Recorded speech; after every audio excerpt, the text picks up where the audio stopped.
आइए हम एक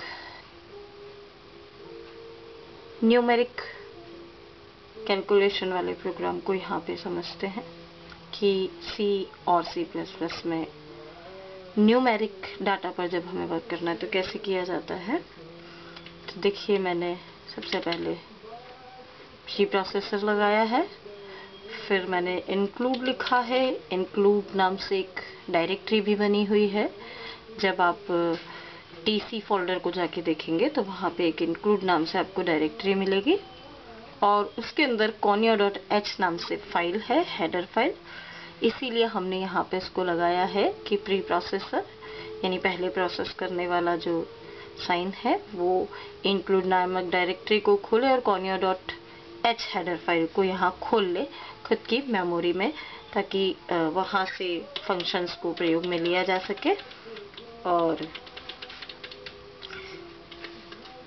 इसके बाद मैं लगाने जा रही हूँ एक और जो हमारी हेडर फाइल है।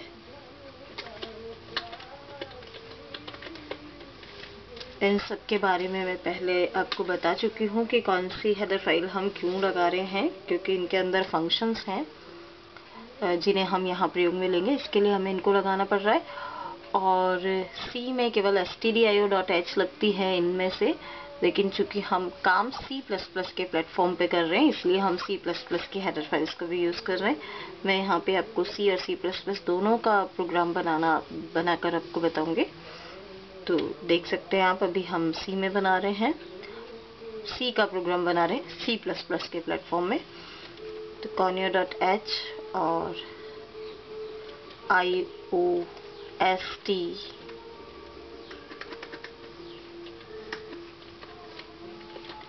REAM stream.h हेडर फाइल मैंने लगाई है। और एक हेडर फाइल और है हैश इंक्लूड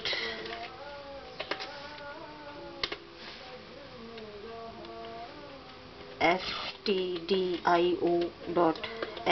C में केवल इसी को लगाया जाता था। यहाँ पे हम जो printf फंक्शन वगैरह यूज़ करेंगे वो हमें stdio.h में ही मिलते हैं, इसलिए हमें यहाँ पे ये लगाना है, क्योंकि C में जब हम काम करेंगे तो printf फंक्शन का इस्तेमाल करेंगे, अभी हम देखेंगे आगे चल के।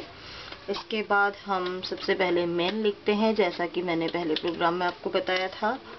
मेन के बाद छोटा ब्रैकेट हम लगाते हैं और इसके बाद हम कर्ली ब्रास मझला ब्रैकेट जो है वो लगाते हैं। जो आपके कीबोर्ड में बड़े ब्रैकेट के ऊपर का साइन है, शिफ्ट के साथ बड़े ब्रैकेट को दबाया जाता है, स्टार्टिंग वाले ब्रैकेट को, तो हमारा वो बन जाता है।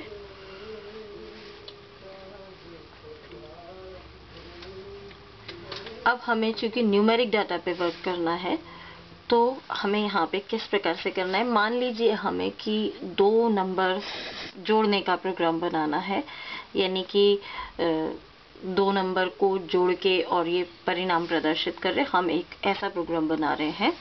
तो दो नंबर जोड़ने के लिए हमें तीन नामों की आवश्यकता होगी। मीन्स एक तो हमारा पहला नंबर तो एक होगा जिसे हमें जोड़ना है, दूसरा नंबर जिसमें हमें जोड़ना है, और तीसरा नंबर हमें इन दोनों का परिणाम में तीन चीजों की आवश्यकता होगी। जिस प्रकार से आप गणित में सवाल करते हैं तो माना की लगाते हैं कि माना की पहला नंबर A है, दूसरा नंबर B है, इसी प्रकार से हम प्रोग्रामिंग में भी, सभी प्रोग्रामिंग्स में ये कॉमन बात है कि प्रोग्रामिंग में भी हम माना की लेते हैं। मीन्स हम मानते हैं, तो वहाँ हम अपनी मेमोरी में मानते थे, जब हम कॉपी में काम करते हैं तब अपनी मेमोरी में मानते हैं और कॉपी में लिखते भी हैं। उसी प्रकार से यहाँ पर भी हम माना की लेंगे और हम कंपाइलर को बताएंगे कि आप इसको दिमाग में रखें। इसको हम बोलते हैं वेरिएबल्स। जो माना की हम यहाँ लेते हैं इनको हम बोलते हैं वेरिएबल्स। वेरिएबल्स माने चर जिनका मान बार बार बदलता रहता है। जैसे कि आप माना कि A, माना कि B, वैसे हम यहाँ पे माना की को लेंगे।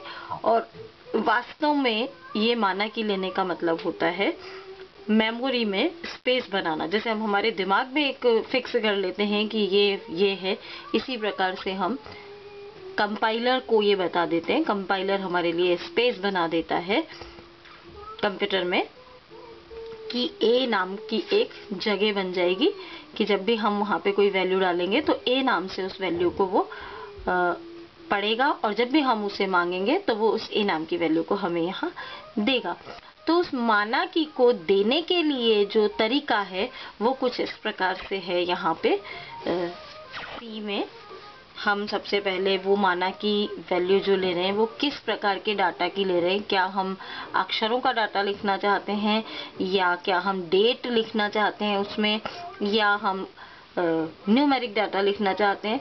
इस प्रकार से बहुत सारे प्रकार के डाटा होते हैं जो मैं आपको थ्योरी में मीन्स इसके बाद में अच्छे से समझाऊंगी। अभी चूंकि हम जब तक 2-3 प्रोग्राम्स को इसमें कर नहीं लेते तब तक हम उन चीज़ों को नहीं समझ पाते, इसलिए मैं कुछ ऐसी चीज़ें यहाँ पे आपको सामने एक सिंपल प्रोग्राम बना के आपको बता रही हूँ 2-3।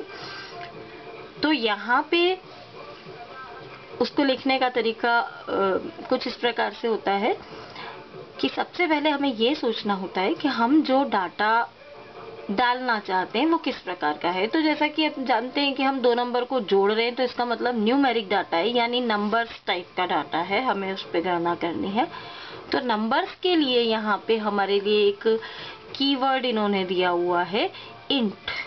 इंट मीन्स होता है इंटीजर यानी पूर्णांक।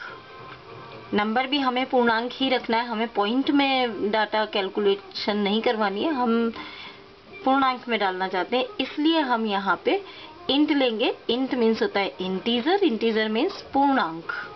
पूर्णांक आप जानते हैं जैसे 10, 20, 100, 50 कुछ भी।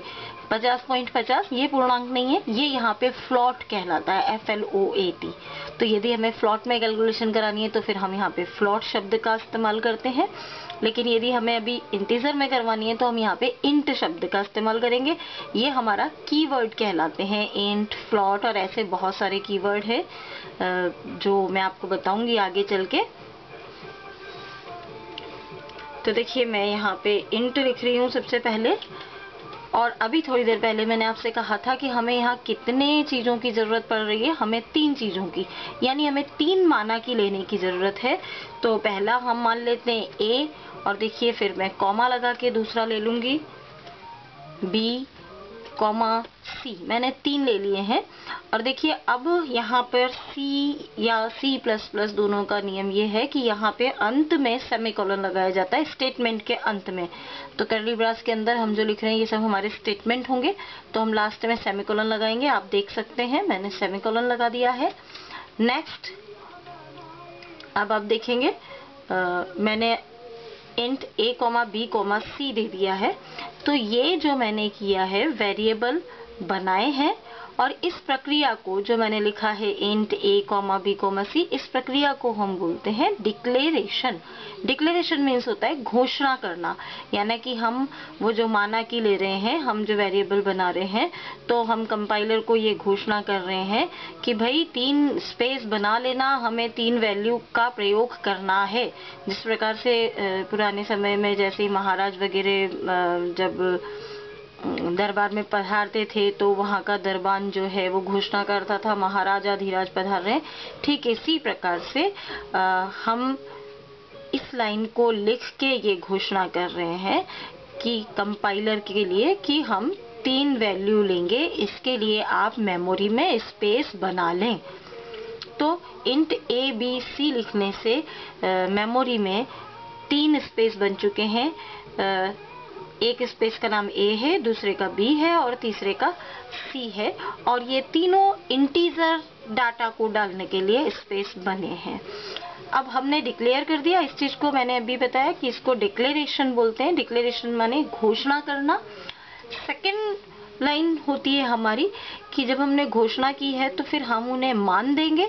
मान मीन्स वैल्यू देंगे। जैसे महाराज की घोषणा की जाती है तो फिर उन्हें राजगद्दी पर बिठाकर सम्मान प्रदान किया जाता है। ठीक इसी प्रकार से यहाँ पे हम डाटा डालकर मीन्स इन जो वेरिएबल्स हैं, जो A, B, C हमारे वेरिएबल हैं, इनमें वैल्यू डाल के और इसको मान प्रदान करेंगे। और इस प्रक्रिया को हम बोलते हैं इनिशियलाइजेशन या वैल्यू असाइन करना। इनिशियलाइजेशन मीन्स होता है प्रारंभिकरण। इनिशियलाइज से ये शब्द बना है, इनिशियल से ये शब्द बना है और इसका अर्थ है प्रारंभिकरण। और अच्छे से हम यहाँ देखें तो इसका अर्थ है वैल्यू प्रदान करना, यानी वेरिएबल में वैल्यू डालने की प्रक्रिया को हम बोलते हैं इनिशियलाइजेशन। तो आइए हम वैल्यू डालते हैं। तो देखिए सबसे पहले a की वैल्यू मैं यहाँ पे डाल रही हूँ, कुछ भी आप डाल सकते हैं, मैंने यहाँ 20 डाल दी है। और फिर वही स्टेटमेंट है इसलिए मैंने सेमीकोलन लगाया है। और फिर दूसरे की वैल्यू मैंने डाली है b बराबर मैंने यहाँ पे 67 डाल दी है और सेमीकोलन में लगा रही हूँ। देखिए ये हमने वैल्यू दे दी है, इसको हम इनिशियलाइजेशन बोलते हैं। और ये जो हम बराबर चिन्ह के द्वारा दे रहे हैं, तो बराबर को यहाँ पे सभी C और C++ में खासकर असाइनमेंट ऑपरेटर कहा जाता है। लैंग्वेजेस में जितने भी चिन्ह प्रयोग में लिए जाते हैं, प्लस, माइनस, इक्वल टू और जितने भी फुल स्टॉप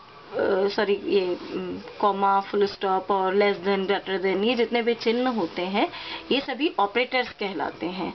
हर लैंग्वेज में ये सभी ऑपरेटर्स कहलाते हैं। तो यहाँ हमने बराबर का प्रयोग किया है, यानी असाइनमेंट ऑपरेटर का प्रयोग किया है।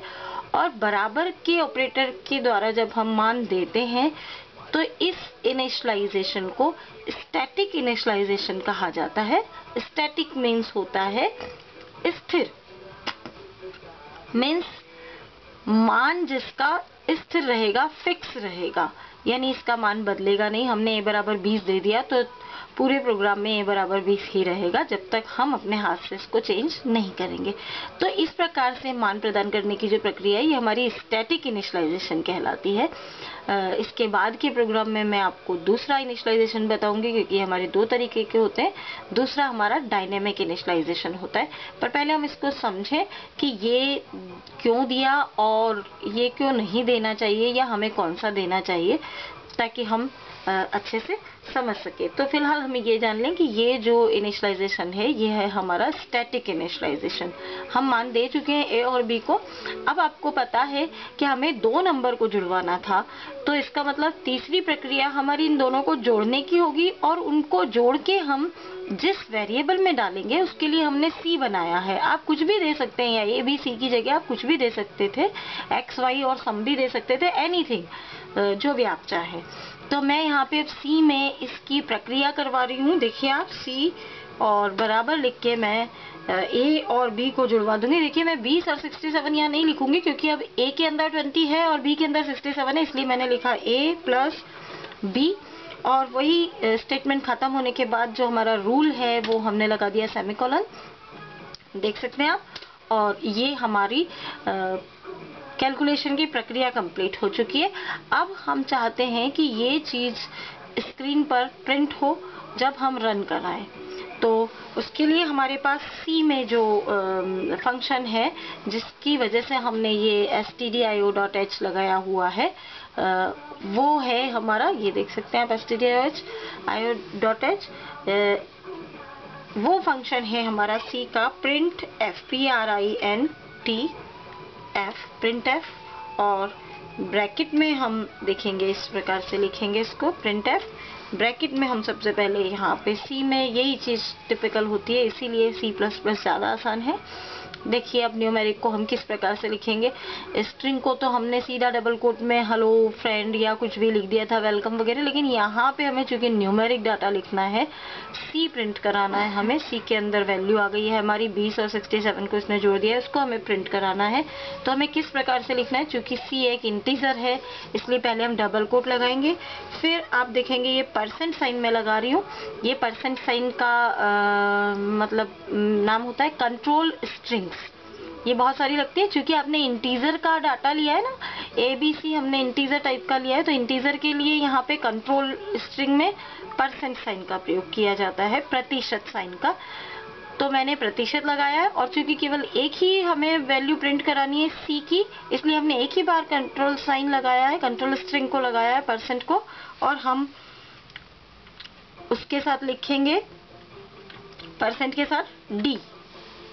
ये रूल है हमारा इंटीजर को लिखने के लिए। परसेंट डी कंट्रोल स्ट्रिंग है ये। डबल कोट के अंदर हम लिखेंगे परसेंट डी। यदि हमें 2-3 वैल्यू करवानी होती है प्रिंट, तो यहाँ percent D percent D percent D इस तरीके से हम 2-3 बार लिखते।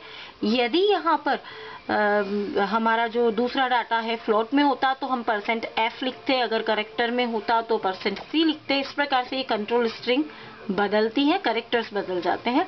फिलहाल हम इंटीजर में ले रहे हैं, इसलिए यहाँ पे हम परसेंट डी लिख रहे हैं। देख सकते हैं आप, परसेंट डी लिख के मैंने इसको कंट्रोल स्ट्रिंग को बंद किया डबल कोट से, और फिर अब मैं कॉमा लगा रही हूँ। अब मुझे सी लिखना है, सी की वैल्यू लिखनी है, इसलिए यहाँ पे मैं सी वेरिएबल का नाम दूंगी, क्योंकि मैं अब जब भी सी बोलूंगी तो ये कंपाइलर अपने आप सी के अंदर की वैल्यू को यहाँ पे प्रिंट करेगा। तो देखिए मैंने यहाँ पे सी लिख दिया है। अब मैं इस ब्रैकेट को जो है बंद कर रही हूँ, आप देख सकते हैं। और वही हमारे रूल के अकॉर्डिंग लाइन स्टेटमेंट खत्म होने पे हमें सेमीकोलन लगाना है, तो मैं यहाँ सेमीकोलन लगा देती हूँ, देख सकते हैं आप। और ये मैंने एंटर किया है। ये प्रिंट एफ जो है हमारा स्क्रीन पे डाटा को प्रिंट करेगा। लेकिन आगे आप देख सकते हैं अभी हमारा प्रोग्राम पूरा नहीं हुआ है। प्रिंट एफ हमने कर दिया, लेकिन अब जैसा कि पिछले प्रोग्राम में मैंने आपको बताया था कि हम एक फंक्शन का प्रयोग करते हैं गेट सी एच, ताकि हमें परिणाम स्क्रीन पर प्रदर्शित होता हुआ दिखाई दे। तो मैं गेट सी एच यहाँ पे लगाने जा रही हूँ, GET-CH। इसका पूरा नाम होता है गेट करेक्टर, यानी एक अक्षर को प्राप्त करो, कोई सा भी अक्षर हो सकता है, और जैसे ही एक अक्षर प्राप्त हो तब आके प्रोसेस करें। तो ये प्रिंट करेगा और फिर रुकेगा जब तक कि हम कीबोर्ड में से कोई की नहीं दबा देते, तब तक ये रुकेगा और फिर आगे बढ़ेगा, वापस प्रोग्राम में लौट जाएगा जब हम कीबोर्ड में से कोई की दबाएंगे। तो देखिए आप, गेट सी एच मैंने लगाया है और यहाँ पे मैंने सेमीकोलन लगा दिया है। और एक और फंक्शन है CLR-SCR जो हम लगाते हैं स्क्रीन को क्लियर करने के लिए। नीचे भी लगा सकते हैं, लेकिन ये अगले प्रोग्राम के लिए हमें स्क्रीन क्लियर करके देगा, और ऊपर लगाएंगे तो पिछली स्क्रीन को क्लियर करके देगा। आप धीरे धीरे समझने लगेंगे इस चीज को कि कहाँ पे क्या काम हो रहा है। आप देख रहे हैं ये सी है, सी में बिल्कुल हम उसी क्रम से चल रहे हैं जो जो हमें करते जाना है, और ये बिल्कुल इसी प्रकार से काम करेगा कि सबसे पहले इंक्लूड नाम से हेडर फाइल को खोलेगा और उसमें conio.h को मेमोरी में खोल के रखेगा, फिर इंक्लूड में से iostream.h को खोल के रखेगा, फिर इंक्लूड में से stdio.h को खोलेगा, और फिर मेन फंक्शन को एग्जीक्यूट करके यहाँ पे आ जाएगा जहाँ पे हमारे ABC 3 स्पेस ये बना लेगा वेरिएबल्स के नाम से, और फिर A को वैल्यू देगा, फिर B को वैल्यू देगा, फिर C में A और B को जोड़ देगा, और फिर हमने प्रिंट किया है तो हमें स्क्रीन पे प्रिंट करके दिखाएगा। उसके बाद रुकेगा, और यदि हम यहाँ CLR-SCR लगाते हैं तो फिर ये स्क्रीन को भी क्लियर करेगा, और फिर हमारा प्रोग्राम बंद हो जाएगा। तो हम यहाँ भी लगा सकते हैं, यहाँ पे तो परिणाम प्रदर्शित करने के बाद क्लियर करेगा, और यदि हम ऊपर लगाते हैं यहाँ इंट के ऊपर, तो पहले ही पुराना कोई परिणाम अगर स्क्रीन पे होगा, आउटपुट स्क्रीन पे, तो उसको क्लियर करेगा और फिर हमारे प्रोग्राम को प्रदर्शित करेगा। तो देखिए मैंने गेट सी एच यहाँ पे लगा दिया है, और मैं यही नीचे ही CLR-SCR लगा देती हूँ। इसमें आप समझ चुके होंगे, हम ऊपर भी लगा सकते हैं, वैसे हमें ऊपर ही लगा लेना चाहिए।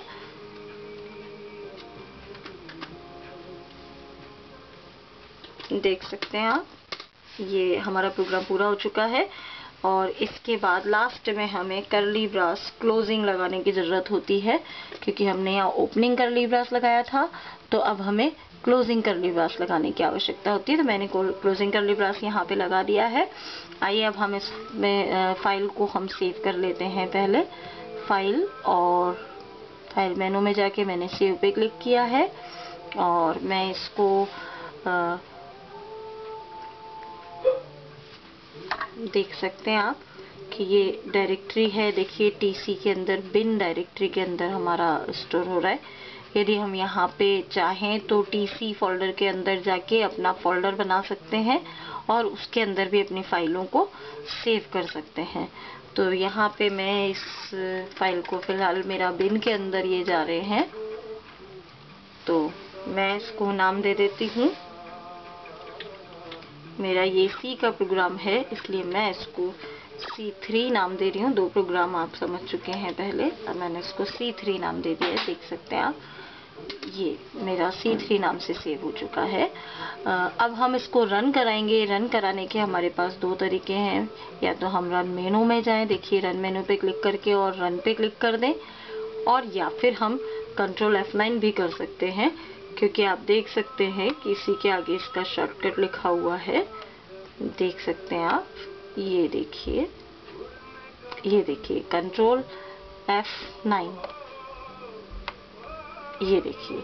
तो हम कंट्रोल F9 भी कर सकते हैं या रन पे भी क्लिक कर सकते हैं, दोनों तरीके से हम कर सकते हैं। मैं फिलहाल रन कर रही हूँ, फिर नेक्स्ट टाइम में मैं कंट्रोल F9 किया करूँगी। देख सकते हैं आप, रन पे मैंने क्लिक किया तो ये हमारा परिणाम प्रदर्शित हो गया है। देख सकते हैं आप, 87 हमारा परिणाम आ गया है, और ये हमारा रुका हुआ है। जब तक कि हम कीबोर्ड में से कोई की नहीं दबाएंगे, तब तक ये प्रोग्राम हमारा यहीं रुका रहेगा। आप देख सकते हैं हमने जो वैल्यू दी थी उनको इसने जोड़ के यहाँ पे प्रिंट कर दिया है। तो ये हमारा हुआ एक सिंपल न्यूमेरिक डाटा को प्रयोग में लेते हुए प्रोग्राम। अब देखिए मैं कीबोर्ड में से कोई भी की प्रेस करूंगी, कुछ भी, तो ये प्रोग्राम हमारा वापस, ये स्क्रीन जो है हमारी वापस प्रोग्राम पर हमें पहुंचा देगी। देखिए ये कंपाइलर ने हमें प्रोग्राम पर पहुंचा दिया है।